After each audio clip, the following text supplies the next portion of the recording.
Tara Brock, in our reading, talks about patience. She encourages patience as a spiritual practice leading to mindfulness. The Buddha, she tells us, considered patience to be the perfection of the heart, one of the basic spiritual qualities that expresses our deepest nature. For Brock, the practice of patience leads her to be present in the moment, present to her own emotions, present to the people she is with. In our text this morning, she wrote, "Patience is not the absence of strong emotions, nor is it the denial of unpleasantness. Patience is the capacity to feel at home," she wrote, "to be accepting in the face of the tensions and anxiety of stress." So patience, Brock is telling us, allows her to give her attention intentionally rather than to have it tugged and pulled by the whims of the moment. But that led me to a deeper curiosity. To what am I to give my attention? It is a common spiritual practice, not only in Buddhism, but in many of the world's religions, to be mindfully in the moment, to be prayerfully paying attention, to be here now. Equally common is the critique of the culture around us, certainly our current culture, leading us to be obediently unobservant. Our consumer culture in particular lulls us into paying attention only to how we can fulfill our wants and desires through consumption. The 24-hour news culture clamors for us to be anxiously attentive on the edge of our seats for the next bit of news. Indeed, there are countless ways in which our attention is focused for us in ways that do not serve our spirits or our values. In The Hound of the Baskervilles, the great fictional detective Sherlock Holmes says, "The world is full of obvious things which nobody by any chance ever observes." Now, Holmes was surely referring to observable activities in the world. Brock, on the other hand, is turning her attention inward. I suggest they are both onto something, and it is at heart the same thing. The point is that your attention is yours, and you ought to be in control of it. This Christmas, a friend has asked for a very particular kind of Christmas gift. She said to us, "Please give me a copy of your favorite book and include a note about why it is your favorite." My friend loves books, and she imagines she will know me a little better when she reads my favorite book. It's possible she's already read it, or would by chance on some future day have found it of her own desire. But for this Christmas gift practice she is creating, she will read it while looking for what I found in it. She is reading it to look for a little bit of me. I have, on occasion over the years, been given a book or a recommendation for a book by various people, some of you here in the room. I try to honor that invitation, but in truth I've developed some particular reading habits over the years. I tend to read nonfiction in a bit of a rush as I prepare for a sermon or for a presentation. And then I read fiction at a leisurely pace for my own enjoyment. In confession, I'll say I'm still reading a book that I started 2 months back. When someone offers me the recommendation of a book or gives me a book, I will often ask, what is it about this book that you really liked? What did you get out of it? Tell me a little bit about what it means to you. Antoine de Saint-Exupéry said, "We live not by things, but by the meaning of things."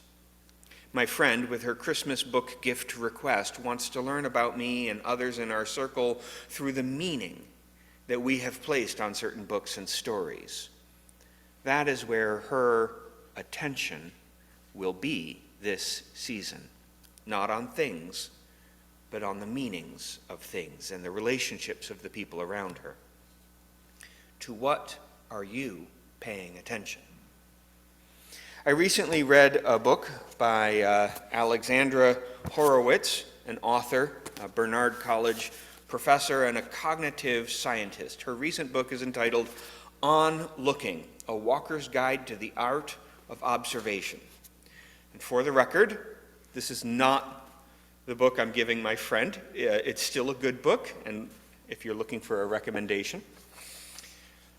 For this book, Horowitz invited a variety of individuals, experts in diverse range of subjects, to walk with her around her city block.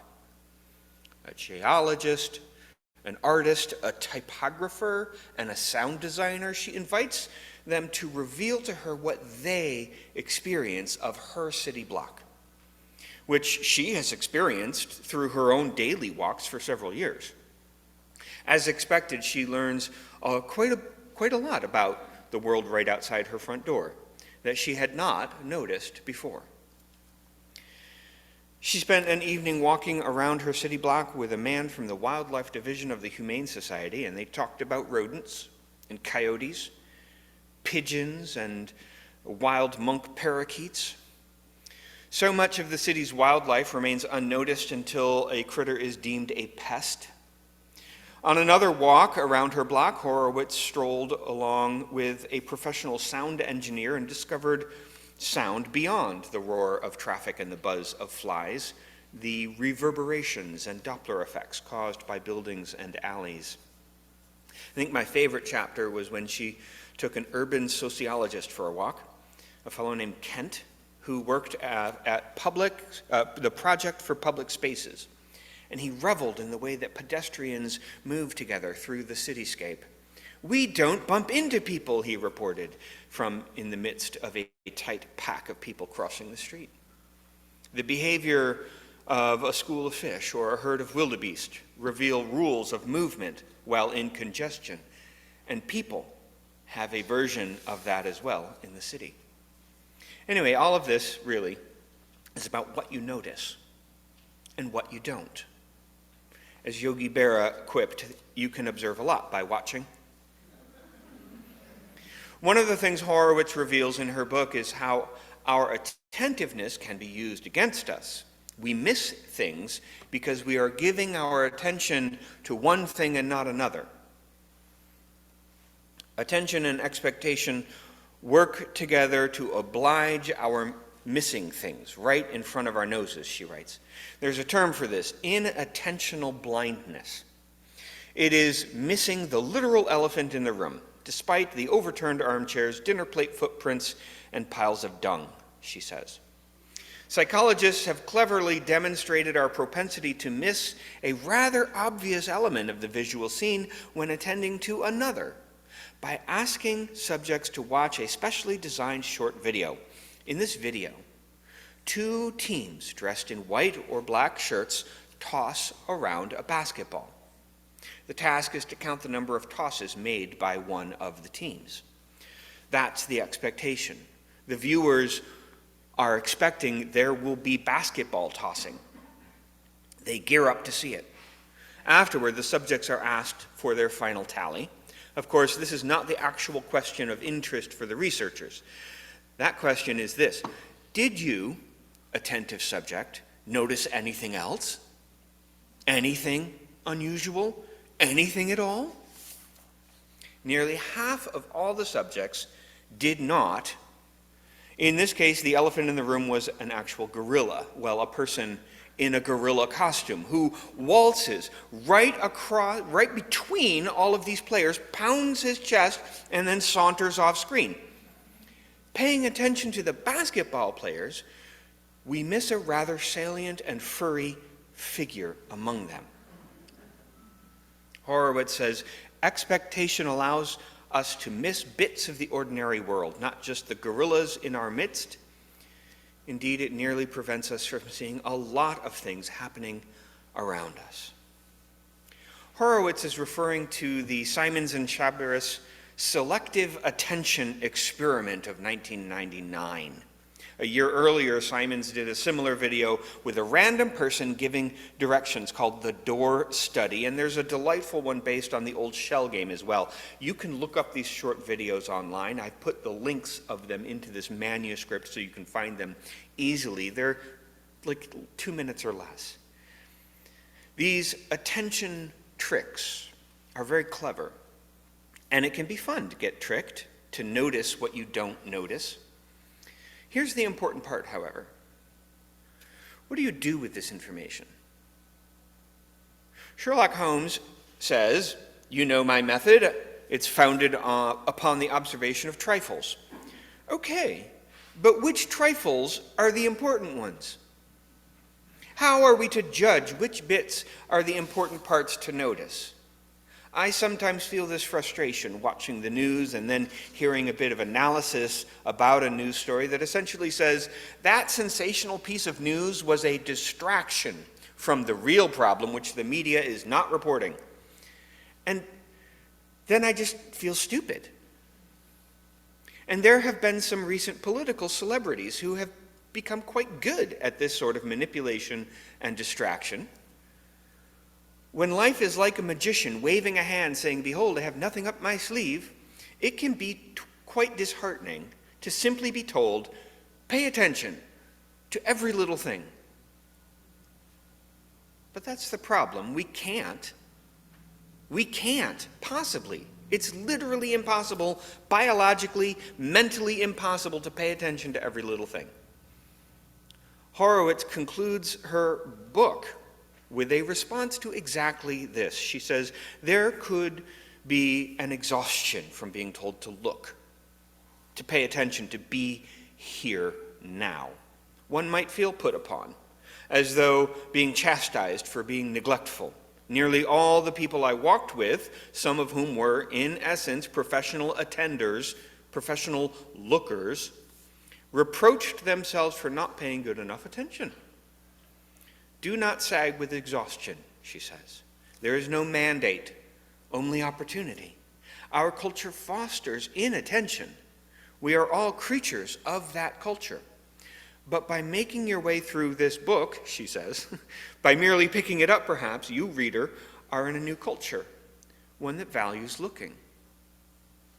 The unbelievable strata of trifling, tremendous things to observe are there for the observing. Look. And so this is the part where I tell you the secret, where I reveal the solution and direct your attention to what you ought to be noticing. But that's just the point. Your best course is to pick your own course. And to check in with others about what they're noticing as well, because life is not a competition. We can share our notes with each other. For example, you might follow along a bit on what Horowitz has done, which is to welcome a sense of wonder back into her daily walks. She discovered after all of these experiences with professionals that her walk became an opening, that ever-shifting kaleidoscope of wonder. As naturalist John Burroughs reminds us, to find new things, take the path you took yesterday. Similarly, you may prefer to follow Brock's lead as she enjoins us into patience, that we may give our attention to the inward movements of our spirits, to wholeheartedly be present with the things that matter most in our lives. English author Storm Jameson writes, "There is only one world, the world pressing against you at this minute. There is only 1 minute in which you are alive, this minute right here and now. The only way to live is by accepting each minute as an unrepeatable miracle." To be mindfully present to the moment, whether it's you're a meditating monk or a homicide detective or simply a regular person going about your day, the point is to allow yourself the opportunity to receive what the world is actually offering, to not be shuttled into someone else's conclusion, to be open to the splendor of living, the regular possibility of joy and wonder. Life is an opportunity. The world is arrayed before us with beauty and bitterness, wheat and chaff, the mundane and the profound. It's all there. Life is an opportunity. Seek. There is always more to discover. And I will close very simply with the words that we offered at the very beginning, our opening words from my colleague, Reverend Kristen Harper. Each day provides us with an opportunity to love again, to hurt again, to embrace joy, to experience unease, to discover the tragic. Each day provides us with the opportunity to live. This day is no different. This hour, no more unique than the last, except maybe today, maybe now, among friends and fellow journeyers, maybe for the first time, maybe silently, we can share ourselves. In a world without end, may it be so.